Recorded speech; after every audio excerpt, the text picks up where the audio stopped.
સૌપ્રથમ વાત અંબાજી મેળાની કરીએ। અંબાજી ખાતે મેળાનો આજે છઠ્ઠો દિવસ છે। ભાદરવી પૂનમને લઈને મોટી સંખ્યામાં ભક્તો અંબાજી ખાતે ઉમટી રહ્યા છે। ભાદરવી મહાકુંભનો આજે પાંચમો દિવસ છે। 5,98,253 ભક્તોએ માતાજીના દર્શન કર્યા હતા। સાથે જ પાંચમા દિવસે 90,520 લોકોએ વિનામૂલ્યે ભોજનનો લાભ લીધો હતો। મહાકુંભના છઠ્ઠા દિવસે પણ મોટી સંખ્યામાં ભક્તોનો ધસારો જોવા મળી રહ્યો છે। સમગ્ર અંબાજી સહિત માતાજીનું મંદિર માય ભક્તોથી ઉભરાઈ રહ્યું છે। બોલ માળી અંબે, જય જય અંબેના નાદ સાથે ભક્તો ઉત્સાહ સાથે માતાજીના દર્શન કરી ધન્યતા અનુભવી રહ્યા છે।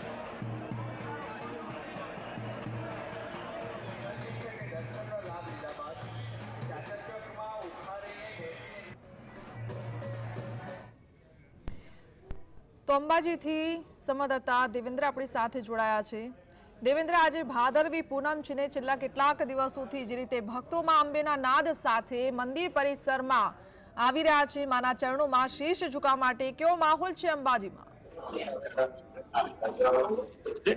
જણાવવામાં આવતું અંબાજી ખાતે મહાકુંભ ચાલી રહ્યું છે અને રંગે ચંગે યોજાઈ રહ્યો છે। ત્યારે આજે ભાદરવી મહાકુંભનો છઠ્ઠો દિવસ છે અને મોટી સંખ્યામાં ભાઈ ભક્તો માં અંબાના દર્શનાર્થે પહોંચી રહ્યા છે। મોટી મોટી કતારોમાં લાગી અને જગતજનની અંબાના ચરણોમાં શીશ નમાવા પહોંચી રહ્યા છે। તો કહી શકાય કે ભાદરવી પૂનમનો આજે છઠ્ઠો દિવસ છે અને 5 દિવસ દરમિયાન 22,35,000 થી વધુ ભાઈ ભક્તોએ જગતજનની અંબાના દર્શન કરી ચૂક્યા છે અને સતત અવિરતપણે આ મા ભક્તોનો જમાવડો અંબાજી તરફ આવી રહ્યો છે અને માના ચરણોમાં શીશ નમાવી જન્નતના અનુભવી રહ્યા છે। ત્યારે વધુમાં આપણે એક દ્રશ્ય બતાવીશ કે આ રાજકોટનો જે સંઘ છે તે રાજકોટનો સંઘ છે 400 કિલોમીટર અંતરાલથી પદયાત્રા કરીને અંબાજી ખાતે આવી પહોંચ્યો છે। આ ને વિશેષ વાત કરવામાં આવે તો આ ટ્રેનમાં આપતો હોય છે અને સતત 5 દિવસથી આ અંબાજી ખાતે પહોંચતો હોય છે અને 12 દિવસ દરમિયાન અલગ અલગ વેશભૂષા પહેરતા હોય છે। તેની એક ખાસિયત છે અને આજે અંબાજી ખાતે 12મા દિવસે આજે અંબાજી ખાતે પહોંચ્યો છે અને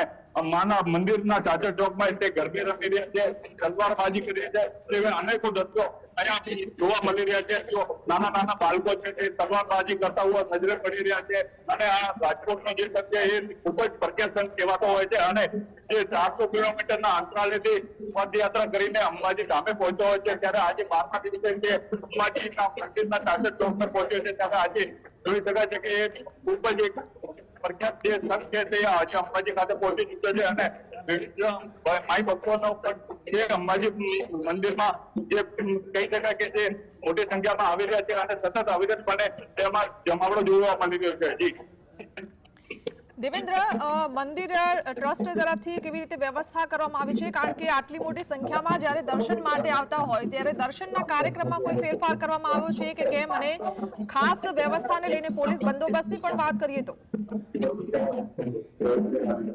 મંદિર ટ્રસ્ટ વ્યવસ્થાની વાત કરવામાં આવે તો જે ભાદરવી પૂનમ 12 સપ્ટેમ્બરથી ચાલુ થયો હતો અને તેમની શુભારંભ જિલ્લા કલેક્ટર દ્વારા કરવામાં આવ્યું હતું। ત્યારથી વહીવટીતંત્ર અને મંદિર વચ્ચે તમામ સુવિધાઓ ભાઈ ભક્તો માટે કરવામાં આવી હતી અને ત્યાં જોઈ શકાય કે જે રેલિંગો છે તેમાં અલગ અલગ પ્રકારની સુવિધાઓ કરવામાં આવી છે। પુરુષો માટે જે વ્યવસ્થા છે તે પણ કરવામાં આવી છે, સ્ત્રીઓ માટે વ્યવસ્થા કરવામાં આવી છે, જે સંઘો લઈને આવતા હોય છે તેમને માટે એક અલગ વ્યવસ્થા કરવામાં આવી છે। તો કહી શકાય કે જે વહીવટી તંત્ર છે અને અંબાજી મંદિર ટ્રસ્ટ છે તેના વતી તમામ માઈ ભક્તોને કોઈ પણ અગવડતા ન પડે અને સરળતાથી જે માતાજીને સામે પહોંચે અને માતાજીના દર્શન કરી શકે તેવી અનેકો વ્યવસ્થા ઉભી કરવામાં આવી છે।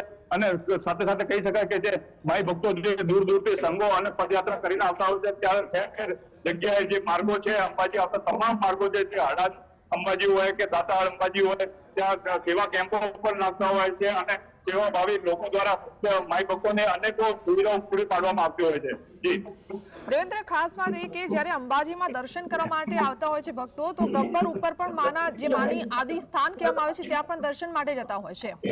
ત્યાં ઉડન ખટોલાની પણ વ્યવસ્થા છે, પણ આટલી મોટી સંખ્યામાં જ્યારે ભક્તો જ્યારે જે અંબાજી મંદિર છે તે સવારે 6 વાગ્યાથી રાત્રે 12 વાગ્યા સુધી ખુલ્લું થતું હોય છે। ત્યારે જે 11:30 થી 12:30 વાગે એ સમયગાળો જે સફાઈને લઈને અને સુરક્ષાને લઈને બંધ રાખવામાં આવતો હોય છે અને પ્રતિનિધિત્વ સરકારને લઈને પણ બંધ રાખવામાં આવતો હોય છે।